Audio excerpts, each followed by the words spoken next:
And a good afternoon to you, Chief Meteorologist Tim Buckley with you. It's 3 o'clock here on our Wednesday afternoon. We're still tracking the gloom, the showers, the rainfall across our Triad area.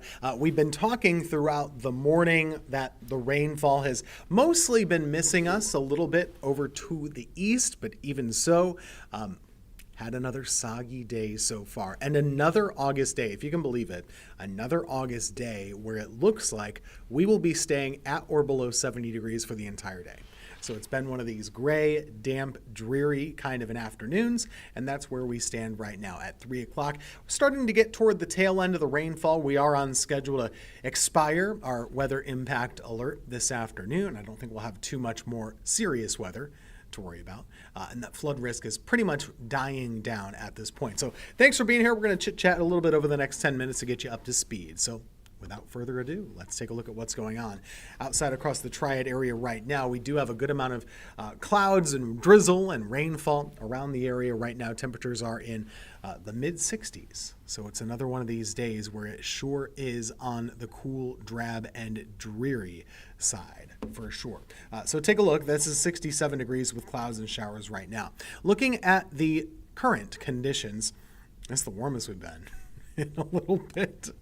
I know that's wild to say. It is 67 in Greensboro, 67 in Reedsville, 70 over here toward our west. Statesville, Hickory, Albemarle's at 70 as well. But most of us are still in the mid 60s. Keep in mind, yesterday, the high temperature also was in the 60s. In fact, while we're on the topic, let me pull up the observed temperature. So I'm going to plot for you the temperature really over the better part of the last day, the last 20 hours or so. And let me get my mug off the screen so you can take a look at this.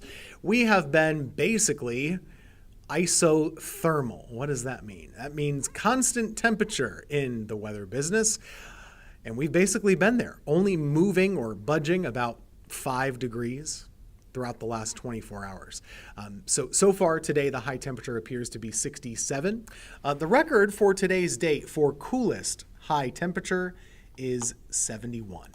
So that appears to be in the bag at this point, unless we get some surprising amount of sunshine before the end of the day, which never say never. An hour of sun, that could warm you up about 5 degrees, given our current situation. Right now, it's not sunny. It sure is cloudy. That's the live look at Winston-Salem currently. And we can see a similar look over in Burlington. It's rained a little bit more in Alamance County today compared to some of the other parts of our area.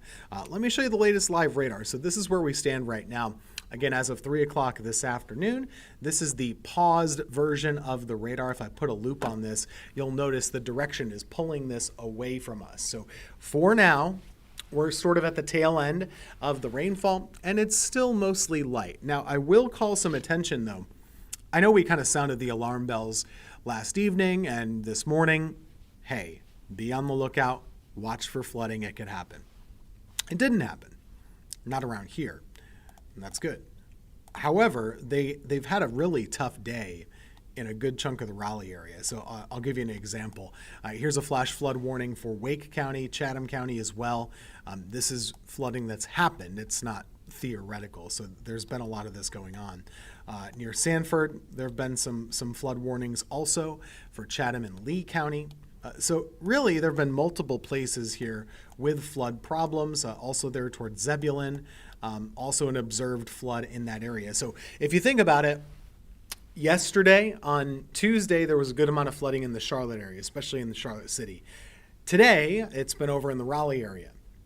And we've kind of been sidestepped a little bit. So it just as easily, when it comes to these things, it all amounts to where the downpour is set up. And the radar for today could have easily had that heavy rain just a little bit a little bit west and included us here. So we were at threat. We're happy to be missed and don't want that for anybody. But again, thankful to not have it in our area. We've certainly had enough flooding as well over the last 6 weeks here in the summertime.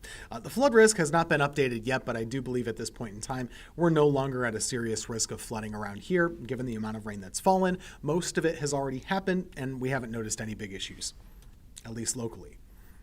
But here's kind of the tale of who's seen however much rainfall. If I zoom this out, you'll notice this is from midnight through now. So there have been 2 bullseyes of rain. One of them through most of South Carolina here. And then the other one, more significant one, over toward that Raleigh area. And we can notice how it really was intense from Chatham County, right where that flash flood warning is right now, from Chatham County over toward Raleigh. Seeing some pictures and videos from Cary, North Carolina, which, well, that's where it is, right about here. That's where they've had a lot of rain. And this would be that bullseye, possibly about 5 to 7 inches of rainfall just today.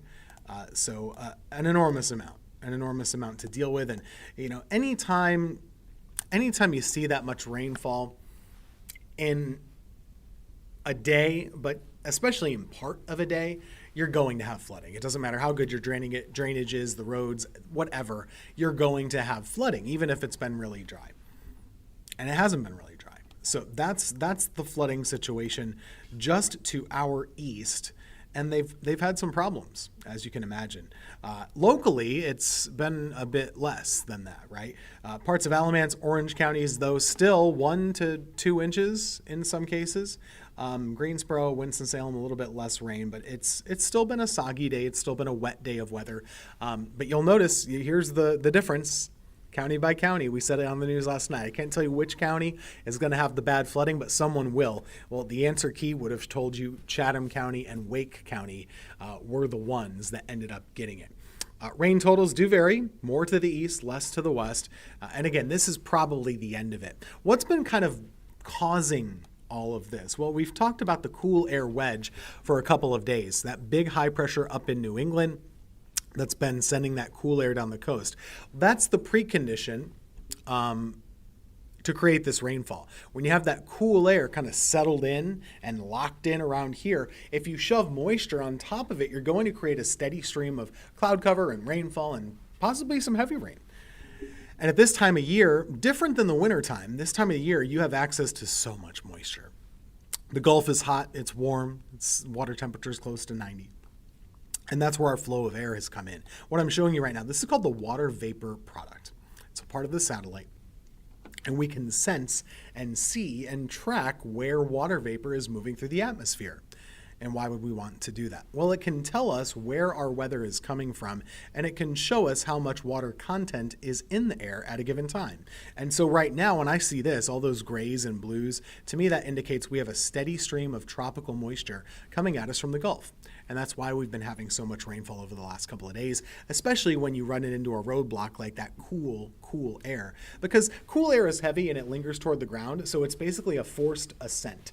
So once that moisture comes in here, it's got to go up. It can't run into the cold air because it's heavier.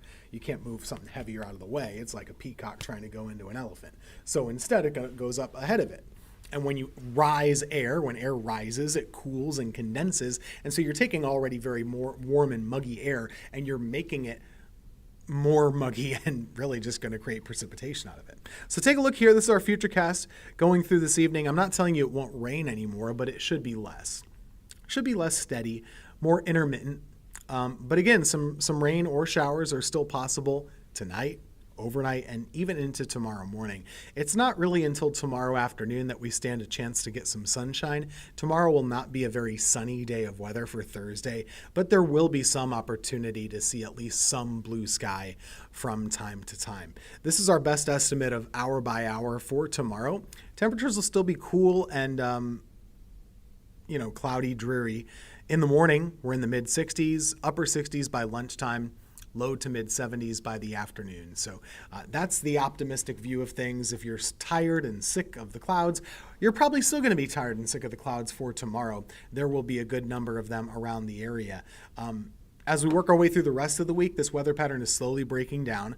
High pressure is getting a little bit weaker by the day. And so the rain chance will start to go down, down, down as we go toward the end of things. Sneak peek toward the rest of the week, though, while I have you. There has been chatter about a tropical system that could form off the Carolina coast. The odds of that are still pretty low at about 40%. But if you are planning to go out to the coastal areas for Friday or even for Saturday, there's a rain chance. Around here, our weekend is looking to be a bit better. I'm still working on putting together that forecast, and we'll have that for you coming up on News 2 at 4 o'clock. Thanks for being with us.